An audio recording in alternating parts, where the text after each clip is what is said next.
দুজন। তো জোরে কথা বলবা, হ্যাঁ? জি। এই মেয়েকে কেন ধরছো? কয় বছর ধরে ধরছো? 10 বছর। ও, আচ্ছা। এই মেয়েকে কেন ধরছো?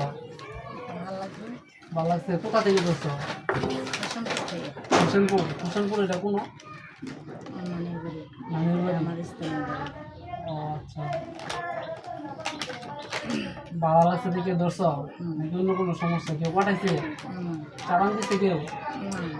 তোমরা কয়জন থাকো শরীরে? 2 জন। আরেকজন কই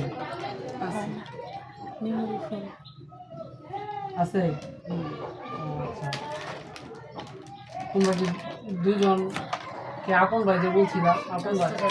তারপর তো যাতায়াত করো। আচ্ছা। সবচেয়ে বেশি খারাপ এরা? তুমি না তারা তো ভাই? উনি হিন্দু আর তুমি মুসলমান। তুমি কি মুসলমান হয়েছে পরে নাকি? তবে কেমন ভাই হয়? তা কেমনে ভাই?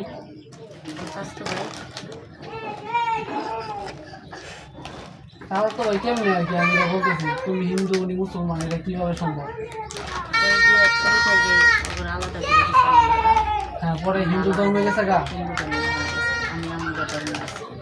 ও আচ্ছা আচ্ছা। এখন উনি খারাপ বেশি। এই মেয়েটার সাথে কি কি করো? অনেক অত্যাচার করা বলে, আগে অনেক মাইর করতো, বিয়ে করার পরে মাইর করতো আর হাজবেন্ডকে না বুঝিয়া অনেক অত্যাচারে প্রস্তাব পায়খানা করতো। মেয়েটা হাজবেন্ডও জানতো না, আমার হাজবেন্ড অনেক মাইর করতো। এমনি কোনো মানে শারীরিক সম্পর্ক করো রাতের বেলা? এটা আমার যা সত্য শোনো। ওর সাথে থাকি, ওর সাথে আমি সব কিছু করি। ওই জানে আমার দাঁড়াতে বাড়ির বাহিরে আরেক জায়গায় লোকের কাছে না যায়। যাতে বড় বিয়ে না করে। হ্যাঁ, বড় বিয়ে করলে একটা খারাপ না, আমার লোক আরেকজনের কাছে যাবে। ওর হাজবেন্ড না আসলে আমি কষ্টতে রাখি না।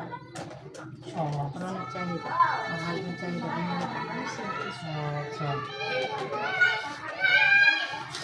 এখন তুমি কি কোনোদিন বলো না যে তুই চাহিদা পূর্ণ করতে পারিস না বা ভালো মতো? হাজবেন্ডটা সবসময় উপরে রাখে, কোনো ছোটো করতে দেয়। ও আচ্ছা, যাও যাও যাও, সমস্যা নেই, যাও। বুঝতে পারছি। এখন তোমরা কি আবার হাজবেন্ডে কোনো জাদু করছো না না যাতে এখানে না থাকতে পারে বা কোনো কিছু করছো? না, ওগুলো কোনো কিছু করিনি। আমার হাজবেন্ডের জায়গা। ও হাজবেন্ডের সমস্যা কি? হাজবেন্ডের সমস্যা, মেয়েদের কিছু কিছু ঘুরে নেশা পানি খায়, বলছে আর একটু জুড়ে বলো। নেশা পানি খায় আর হাজবেন্ড মেয়েদের মেয়েদের প্রতি মানে আকর্ষণ। হ্যাঁ। আরো কোনো সমস্যা আছে? আর সমস্যা এমনি কোনো সমস্যা হয় আমার কিছু বলে নেই, দুইটাই সমস্যা। এমনি অনেক মারধর করে, অত্যাচার করে। আচ্ছা। এই মহিলা গিয়ে যে বলছিলা যে মানে মোমবাতি আগরবাতি ধরাই তোমরা? মোমবাতি শনি মঙ্গলবারে মোমবাতি আগরবাতি ধরানি কথা বলছে, বলে না তার নানু ওইটি ধরা দেওয়া গেছে। আর যে নানু ছিল বলছে আগরবাতি মোমবাতি তার মামাতো বোনের, সে তো বিয়া পরের বাড়িতে গেছে গা, কিছুদিন ধরাইছিল শনি মঙ্গলবার আগরবাতি মোমবাতি আর ঝাড়ু দেওয়ার কথা বলছিল ওই জায়গাটা, বট গাছের জায়গা। আমার স্থানীয় ওটা কিছুই করে না। আচ্ছা, তুমি কি বিয়ে করছো? না, তোমার বয়স কত? 22 এত কম? একটা বেশি। আর ওই তখন বললাম তো 26 এরকম খারাপ। আচ্ছা, তুমি তো এবার বয়স অল্প। আমার সময় হ্যাঁ, এত অল্প বয়স তোমার।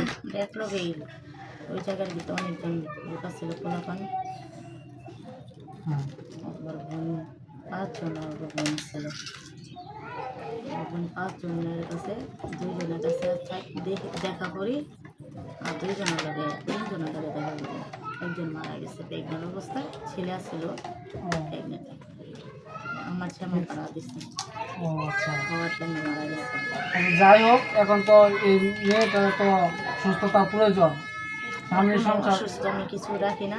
আচ্ছা, বুঝতে পারছি আমি। শুনো কি বলি, এই মেয়েটার সুস্থতা প্রয়োজন না? মেয়েটা যাতে সুস্থ থাকে এটাই তো আমরা চাই। সবাই চা হুম। আমি চাই যেন আমি সুস্থ থাকি, এই মেয়েটা যা চা যেন ও সুস্থ থাকে, এটাই তো, তাই না?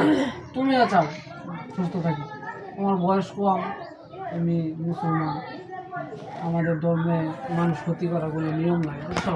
আমি তো তার জন্য ক্ষতি করি। আচ্ছা শোনো কি বলি, এটা নিয়ম নাই। হুম। আমি চাই তুমি কিছুদিন পরে বিয়া করবা, নতুন সংসার করবা। হ্যাঁ, বলছি বিয়ে করবো।